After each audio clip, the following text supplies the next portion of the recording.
first actual long distance hike, you could say, was around Mount Rainier on the Wonderland Trail. I did that with my husband. He was doing cancer research at Johns Hopkins at that time. We were graduate students and got the idea that doing a long distance hike was a way to encourage people and inspire them to, to support a cause. And so it's been, since then, it's been 9 years, and we've done a long distance hike every year since then. So this was my first year doing something alone and doing my own fundraiser. So I knew when I wanted to go out on a hike by myself, I had some motivation, but I knew I wanted to be raising money for something or someone that would help to motivate me in the times when I knew it would be really tough. So I got to meet Jake and knew right away that he was just a fantastic person to raise money for.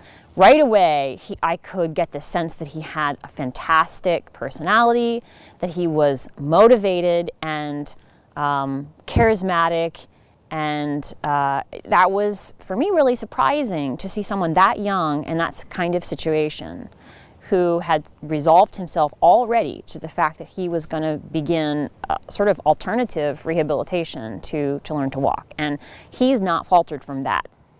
One of the toughest times was accepting that I was breaking away from a group I'd met up with and hiked with for several hundred miles, and realizing that if I wanted to really do this alone, I had to make a conscious decision to separate.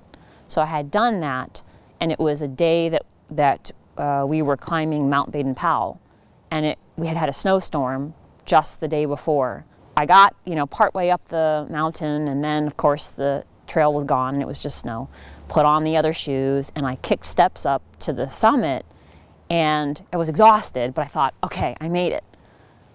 But the hard part was there was hiking along a ridge on your own in the snow with a map and a compass was difficult, and I was kind of losing my way and realizing it's all me. It's all me. I have to figure this out. And I had some tough moments knowing that I consciously had decided to be alone, but at the same time, I was learning something in the process.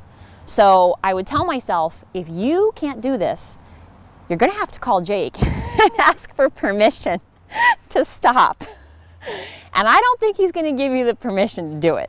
So I had moments where I'd say, Jake's not going to approve of this. You can walk just fine, you just don't want to do it. You don't want to deal with it. So I had those conversations where I wasn't, where I wasn't sure I could do it, and then I'd say, well, what would Jake think of that? And I think he did the same thing sometimes with his therapy.